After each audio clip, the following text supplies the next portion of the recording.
Alright, so something I didn't know: Snapchat, Fortnite, Venmo, Signal, Duolingo, Ring, Lyft, Slack, Hulu, Coinbase, HM Venue and Customs in UK, Delta Airlines, United Airlines, all were down today. All of them. Venmo, Robinhood, all that jazz. It was crazy. It was nuts. Reddit as well was down. I was very confused. Alexa and Ring services were severely disrupted. What was going on there? Well, they're all relying on AWS. Probably don't know what AWS, but that's about half the internet. Literally half the internet was down. Massive cloud outage has resolved after disrupting internet use worldwide. Global outage on half of the internet. I didn't know that one company had basically half the internet. No one told me that. That was crazy. I was reading this thinking, oh, one company owns half the internet? That is a major flaw in the system. Someone should have talked about that. That's crazy. That's nuts. I mean, how are you guys even going to get this sponsored ad right here? Hey, you actually stuck around for the ad? I'm so proud of you. Let me tell you what I'm pitching to you real fast. Here's something you can do when you're bored, playing games and getting paid for it. If you hit the link in the description or scan the QR code on the screen right now, you see that popping up right there? Look at that. It's so cool. It's so convenient. You can sign up to freecash.com and start right away. Now, I know your inclination to say this is a scam, but I assure you, I tried it myself. I thought it was a scam myself. Actually, I did actually try it out. It actually worked. I didn't expect to actually get paid, but I'm getting moolah, baby. It's simple. Create an account with your email and password. It takes seconds. Literal seconds. Inside, you'll see a wall of games, a bevy of things, and offers. Pick one you actually enjoy, play through levels, and cash land straight into your free cash account. It's like turning your downtime into a side hustle without even noticing. Some people pull in $10 to $20 a day, but I've seen reports of much more moolah, Mr. Krabs. I've seen Scrooge McDuck numbers, and you could do this all while laying in your bedroom, playing games on your phone. All they ask of you is that you spend your time playing the video games. They just want your time. Now, you could spend a little bucks in-game to hit levels faster, which lets you unlock the bigger offers and payouts because you gotta hit the levels to get bigger payouts. That's how some users end up earning hundreds, even $500 or more on certain offers. It's crazy, but you don't have to spend anything. You can just stick to the free levels like I did and still cash out. The whole point is that instead of just sitting there scrolling endlessly through TikTok or Instagram Reels or YouTube Shorts or whatever, you're playing and earning at the same time. When it's time to cash out, you got options. You want to hit up PayPal, you want some gift cards, you can do whatever you want to. It's your decision. It's your world. I'm just living in it. So if you're curious, hit the link in my description or scan the code that's been on screen the entire time. You can just scan the code right there. You have the ability to just screen capture, scan the code, click the description. Make sure you do it through me, guys. Sign up for my link because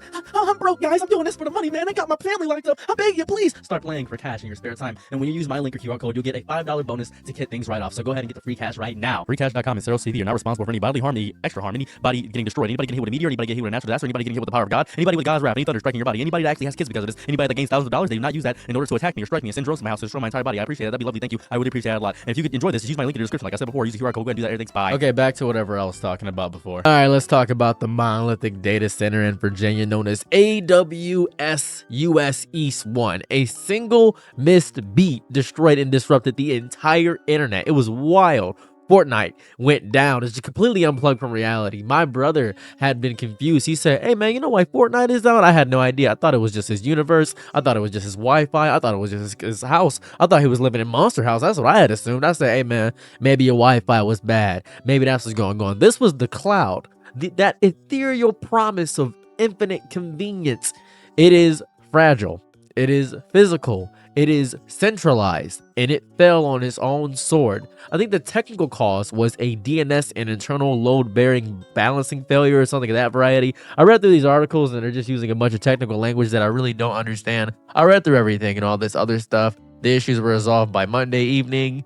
According to the company, the outage affected ranging from Snapchat to the McDonald's app, Amazon's Ring doorbell, and gaming platforms such as Roblox and Fortnite. It was crazy. So many things were relying on it. Whatever you think you were using that day, it was probably relying on that. Thankfully, they got it fixed, but it cost them so much money to get it back up. They had estimatedly lost a total of $300 million in the half afternoon it was down. That is crazy. That is nuts.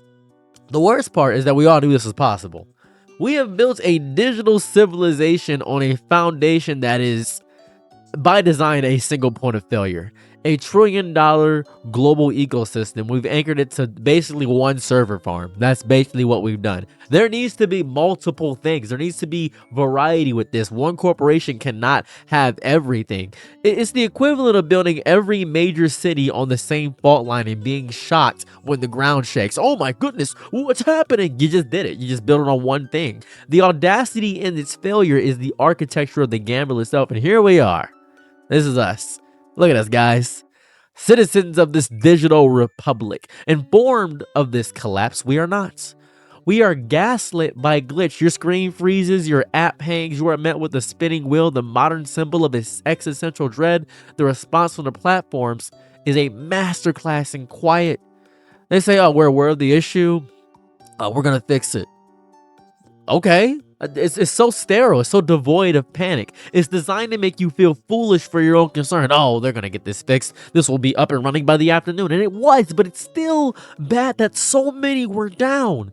It's dumb. It's as if a flight attendant, it's like a flight attendant that says, oh, don't worry. And then the plane nosedives for a second. There's no accountability on their end. This is a dark sacrament of our convenience, right? We sold our resilience for one-click delivery and seamless streaming. We got Netflix and we got Amazon and all this stuff, and we gave it all to one company. We handed our keys to our entire digital lives to a handful of companies who said, okay, it's uptime, it's upkeep. And this is the thing I learned about cleaning hotels. Very specific. If you do a good job, nobody notices. The instant you do a bad job, everyone notices. You never complain about your internet unless it messes up. You never complain about your plumbing unless it messes up. You never complain that the McDonald's food sucks unless you get food poisoning.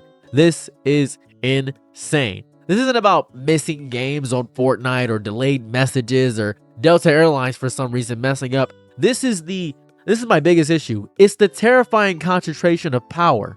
One company, one region, and the dominoes fall across the globe. This is horrible. It's a digital feudal system. We are the serfs, and our digital lives are the harvest stored in a lord silo that we are not permitted to inspect or repair. The small creators, the indie developers, they're the ones who bleed out first in this kind of collapse. Their launch fails, their revenue evaporates, their reputation is scared, while the tech titans issue bland apologies from their unassailable fortresses of market share. Because what are you going to do? Not use Amazon? You're going to not use Snapchat? Obviously, you're probably older. You're probably not using Snapchat. Are you going to not use these services? Are you going to do that?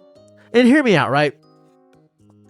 When your backup plan is in the same burning building, you do not have a backup plan. Because their backup plan was horrible. This is the worst part. We're going to move on. The apps will reboot. The status page will turn green. What we find, the illusion of stability will be meticulously restored. Oh, this would be great. Everything's fine now. This is perfect. But the crack and the foundation remains. This was this is a warning. A deep warning, a glimpse of a future that doesn't just take down your social feed, but your hospital records, your city's power grids, the very mechanism of civil society we have foolishly outsourced to the same brittle platform. There's this chart that has it's like a company web, right? It's like a company web of all the things that own everything. It's a strange thing. It shows all the affiliations of companies. Let me see if I can find it right quick. Okay, look here. I found it. This is basically what happened. Imagine if P&G went down. All these services, Tide, Olay, those would go down. If Coca-Cola went down, you lose all these. If Unilever went down, you lose all these. PepsiCo, if this went down, you lose all of these. This is what it was like today. Except, to be quite fair with you, imagine if half of these were owned by Amazon, and then Amazon went down, you lost half of these options. It's as if you're saying, oh, you want Coke or Pepsi? You only got Coke now. That's it. You just got Coke. You lost half your options. This was a prophecy. I promise you it was, because I've been warning people about this for years. I've been warning people about this for years. We can't keep doing this. We are laying the groundwork for our own digital dark age, one convenient centralized service at a time. And the worst part is the silence that will follow the real collapse, right? Not the silence of a downed app, but the permanent deafening silence of a system that was never built to fail gracefully. And so when it does, it will take everything. This was a bad day. This was a really bad day. I hope they fix this. We need to do something. This is a huge issue. Huge issue. I'm your Nick and night, be my Laurel, happy to try what you need. Your world, I love to live in it. Ooh, I love the ride when you're free.